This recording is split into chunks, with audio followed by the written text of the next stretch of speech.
এখন থেকে আপনার প্রিয় সিরিয়ালগুলো ফ্রিতে দেখুন এক্সক্লুসিভলি শুধুমাত্র সান নেক্সটে। এখনই অ্যাপ ডাউনলোড করুন। রুদ্র, রুদ্র, বাবা আমায় ক্ষমা করে দিস বাবা। আমি অনেক অন্যায় করেছি, আমাকে ক্ষমা করে দিস। সব পরে হবে বাবা, আমি এখনই বদ্যিকে ডাকতে যাচ্ছি। দাঁড়া রুদ্র, দাঁড়া যাস না, আমার কথাগুলো শোন। আমি পাপী, আমি মহাপাপী।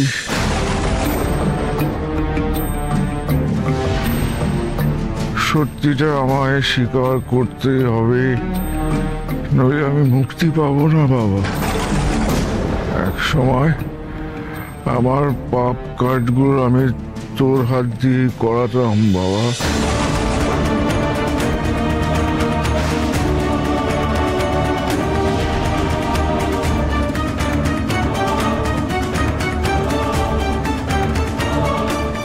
মানে? আমি গ্রামের মানুষদের উপর প্রভাব বিস্তার করার জন্য গ্রামের চারিদিকে জীবাণু ছড়িয়ে দিতাম।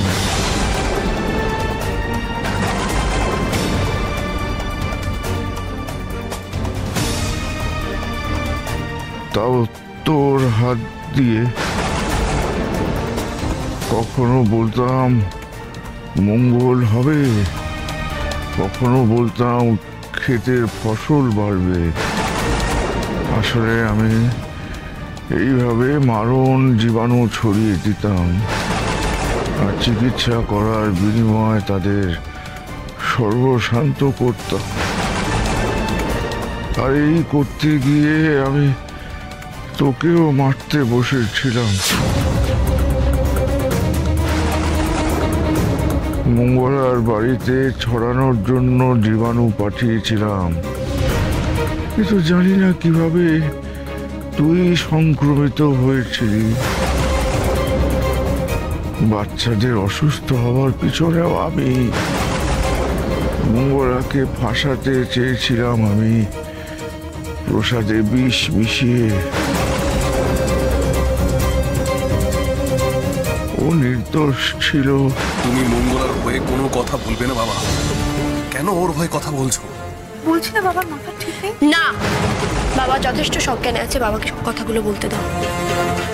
বাবা, তুই মঙ্গলার উপর মিথ্যে রাগ করিস না বাবা। এই যে তুই মঙ্গলার উপর রেগে আছিস এখনো, কেন জানিস? কারণ তুই এখনো বসে আছিস।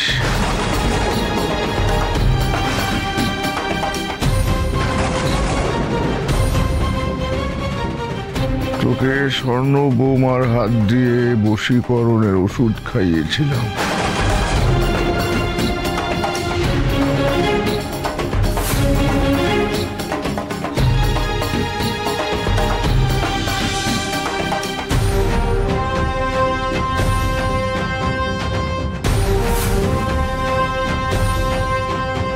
তাই তো মানুষ চিনতে ভুল হচ্ছে রুদ্র।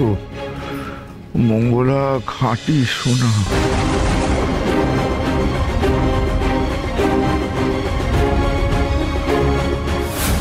এই মন্ত্রপুত শরবতটা তোমায় যেভাবেই হোক রুদ্রকে খাওয়াতে হবে, তাহলেই কাটবে বশীকরণ। নিজের বুদ্ধি বিবেচনা অনুযায়ী চলবে রুদ্র, আর তখনই দূর করে দেবে ওই মঙ্গলাকে। কি করেছেন আপনি? এ যে মহাপাপ। এই পাপেই তো আজ আমার এই শাস্তি। কিন্তু বাবা, এর থেকে বাঁচার উপায় কি?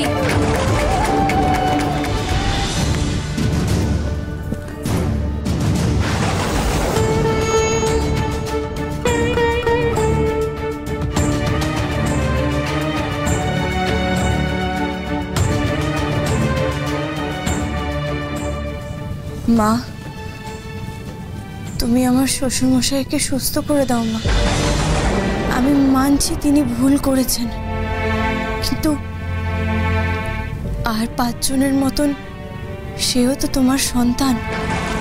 সন্তান ভুল করলে মা কি তাকে এত বড় একটা কঠিন শাস্তি দেয়? সন্তান গর্ভে থাকলে তো সেও মাকে পা দিয়ে মারে, তাই বলে কি মা কিছু মনে করে? আমার শ্বশুর মশাইও শিশুর মতন অজ্ঞান, তার ভুল তুমি ক্ষমা করে দাও মা, তাকে সুস্থ করে দাও। তার হয়ে আমি ক্ষমা চাইছি মা, ক্ষমা করে দাও।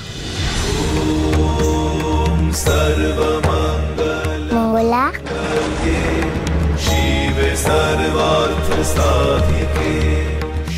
মা, ওই মানুষটা প্রথম থেকে তোর সঙ্গে খারাপ ব্যবহার করছে, এমনকি তোকে মারতেও চেয়েছিল। তার জন্য কেন প্রার্থনা করছিস? কেন চাইছিস তার মঙ্গল করি?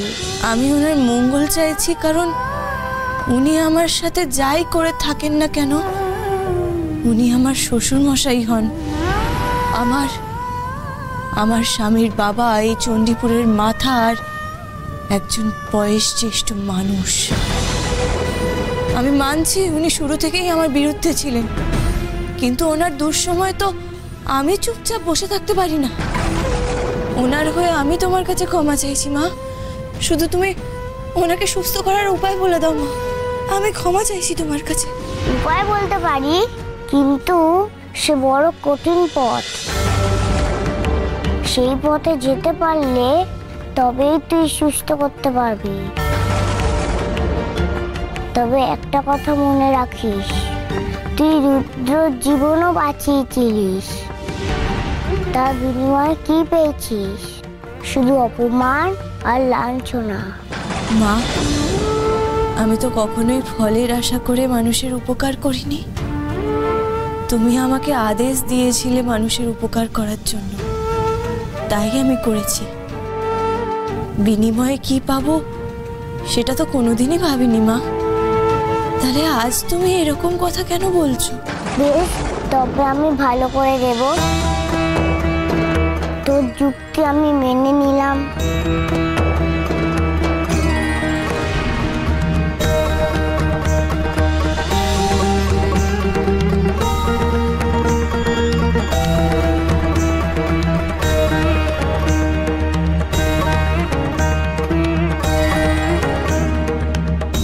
এইটুকু তোকে বলে দিলাম, এই জঙ্গল আছে তোদের গ্রামে উত্তর পূর্ব কোণে, আর ওই কুয়োতে বাস করে এক বিশাল বাঘ। বাঘ? বাঘকে শান্ত করে তার গায়ে রোম নিয়ে আসতে হবে তোকে।